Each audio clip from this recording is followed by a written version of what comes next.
அனைவருக்கும் நம் சடாட்சர சண்முகப் பெருமானுடைய பெரும் கருணை அருள் கிடைக்கப் பெற்று வளமாயும் நலமாயும் மகிழ்வோடும் என்றும் வாழ்வாங்கு வாழ வேண்டும். வணக்கம். இந்த பதிவு மகா கந்த சஷ்டியினுடைய விரதத்தை பற்றிய பதிவுதான்.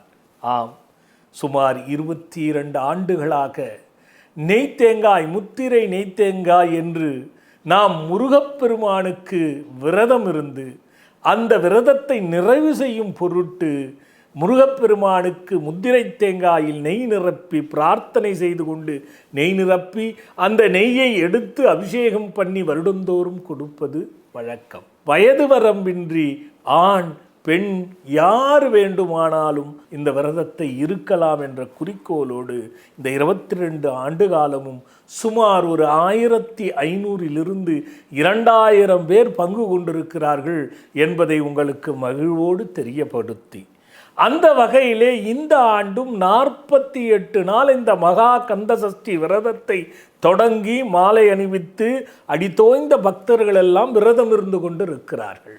அப்படி இருக்கும் பொழுது பல பக்தர்கள் நாங்களும் மகா கந்த சஷ்டி விரதம் இருக்க வேண்டும் என்று வயது வரம்பு இல்லாமல் ஆண்களும் பெண்களும் இளம்பெண்களும் இளம்பிள்ளைகளும் கேட்கின்றார்கள். அந்த வகையிலே வருடந்தோறும் 21 நாள் விரதம் இருக்கின்ற மாலை அணிவிப்பதும் வழக்கம். வருகின்ற 7/10/2025 அன்று காலை சுமார் 10 மணி அளவில் தொடங்கி 21 நாள் விரதம் இருக்கின்ற மாலையை பக்த கோடிகளுக்கு குருமார்கள் மூலியமாக அடியேன் முன்னிலையிலே அணிவிக்கப்படும் என்பதை தெரியப்படுத்தி, மனதுள் மகா கந்த சஷ்டி பெருமான் முருகப்பெருமானுக்கு விரதம் இருந்து முத்திரை தேங்காயில் புனித நெய் நிரப்பி பிரார்த்தனை செய்து கொண்டு அந்த அபிஷேகம் செய்து அந்த பிரசாதத்தை பெற்று நீங்கள் பிரார்த்தனை செய்து கொண்ட அத்துணையும் நிறைவேறி நற்பலனும் முருகப்பெருமானுடைய அருளுக்கு ஒவ்வொருவரும் கர்த்தாவாகி எல்லா குறைகளும் நீங்கி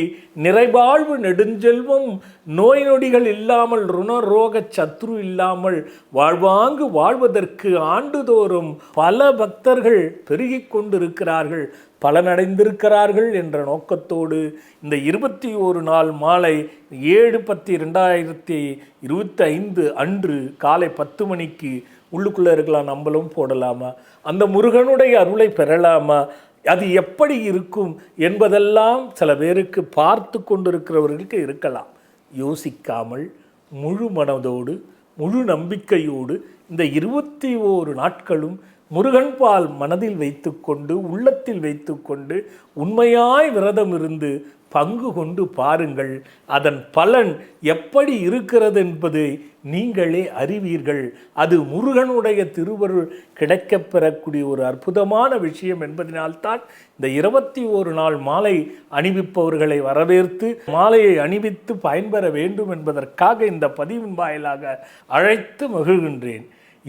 இதில் மேலும் விவரங்கள் வேண்டுமென்றால் கீழே வரக்கூடிய எண்கள், அலைபேசி எண்களை தொடர்பு கொண்டு நீங்கள் கேட்டால் உங்களுக்கான விளக்கம் முழுமையாக கிடைக்கும் என்பதை கூறி கேட்டு தெரிந்து கொண்டு வருகின்ற அந்த 21 நாள் மாலை அணிவிக்கும் நாளிலே வந்து மாலை அணிவித்து நன்றாக இருக்க வேண்டும். அடுத்த ஒரு பதிவோடு பார்க்குறேன். வணக்கம்.